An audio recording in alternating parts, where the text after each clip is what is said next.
Breaking right now, the NBA is shaking. LeBron James, the face of the Los Angeles Lakers, suddenly at the center of a blockbuster trade storm, with the Cleveland Cavaliers and Miami Heat watching every move like a ticking bomb ready to explode.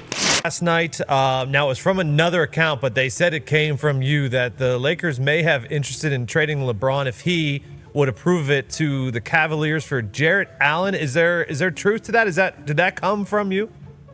That's not what I said, but that's life in the big city, right? Sometimes you get aggregated up. What I was saying is that right now the Cavs could only offer LeBron $4 million, and one of the things that I've learned about LeBron is you never count his money and never spend his money. All right, so making assumptions that LeBron would take a lot less money, I see people making that assumption, and I just don't think it's smart. Now he may get there. He may get to a spot where he's willing to take that kind of money, but he is still a max level player. This is still one of the top 20 players in the NBA. And what I was saying is the only real way that I can see that the Cavs could get LeBron the money would be to do a trade with Jarrett Allen. That's something that the Lakers would do. But I don't think that would improve the Cavs. I think, if you give away your franchise center, I don't see the pathway there. But James, we'll throw one more piece in there for you because Brockman's stirring the pot over here. Just looking at the socials. What you got? LeBron? So, yeah, I was poking around about that one too, and all we can say is not yes, not no. You never know.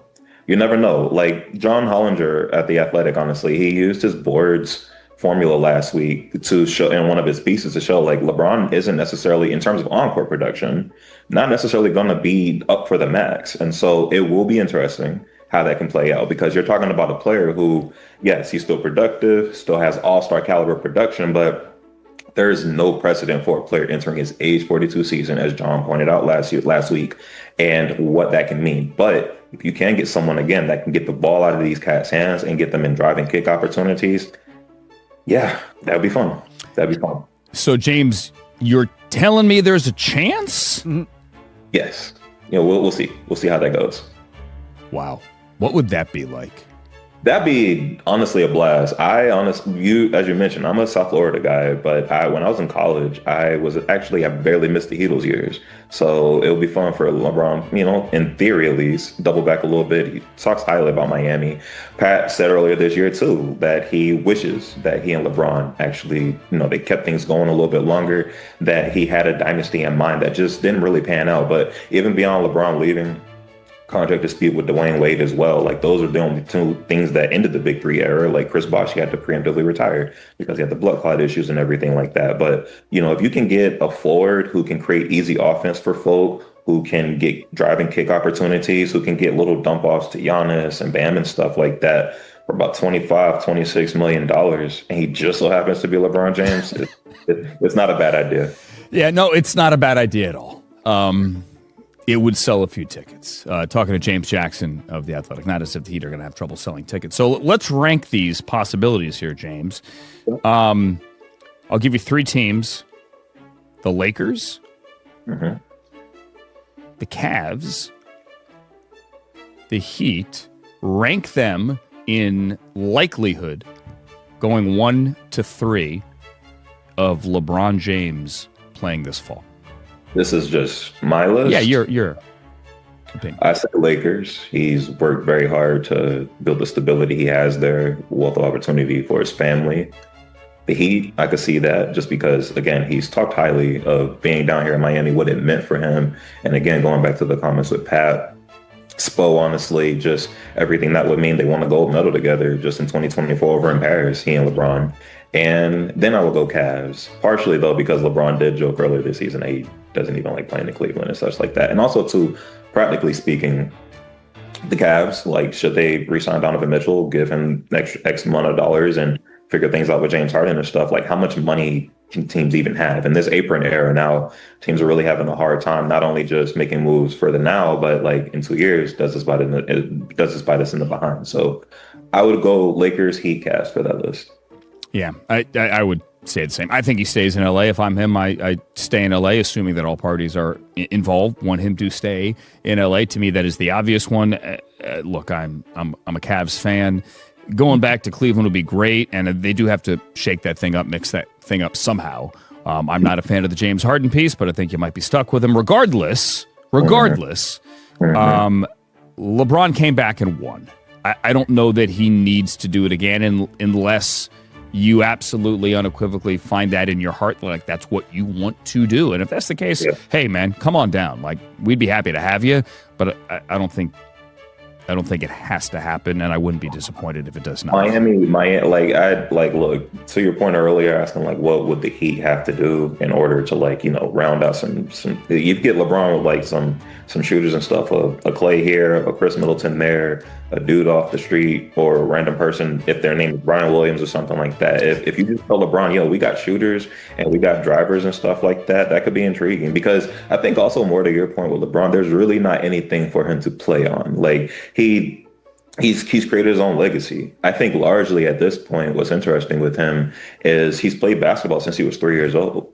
So this is a person who he really gets to choose his out with it, and he's done a wealth of things with it. But I don't really think there's a wrong choice for him to make necessarily. I know, even more to your point, for a while the Knicks were a team that was just like, could LeBron go there? But they just won a title. Breaking right now, the NBA is being pulled into a storm it cannot control. At the center, LeBron James, the face of the Los Angeles Lakers, suddenly dragged into a blockbuster trade whirlwind involving the Cleveland Cavaliers and the Miami Heat.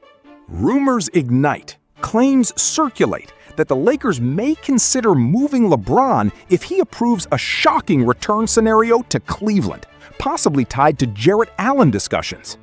Then the line that detonates everything. Not yes, not no. You just never know. The league doesn't hear denial.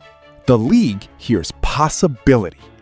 And in the NBA, possibility is more dangerous than confirmation.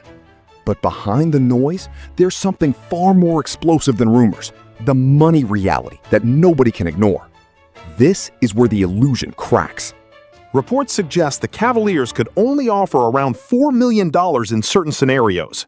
$4 million for a player still described as a top 20 talent in the league, even approaching an unprecedented age 42 season window projection. Let that sink in. LeBron James is still being discussed as a max-level force, yet the financial structure is collapsing around him. The only theoretical pathway mentioned? A brutal roster sacrifice, including a Jarrett Allen-type trade framework that would tear apart Cleveland's core. And immediately the contradiction appears. And would Cleveland destroy its defensive anchor just to bring back a legend? One analyst put it bluntly: you don't improve the Cavs by removing your franchise center. So the question becomes not emotional, but mathematical. Does any version of this deal actually survive reality? And just when the numbers make it feel impossible, the insider world steps in with something far more unsettling: uncertainty. Inside the conversation, there is no clarity. One insider voice frames it perfectly: not yes, not no, you just never know. Another layer enters: analytics discussion, referencing models like John Hollinger's evaluation framework, suggesting LeBron's production remains elite. But historically, there is no precedent for a player entering a potential age 42 season still shaping franchise direction. Think about that. No blueprint exists. No comparison survives. Even now, he produces all-star level impact, still bending offenses, still controlling pace, still warping defenses. And the Heat connection lingers. Because in Miami, legacy memory is alive. The era of dominance still echoes.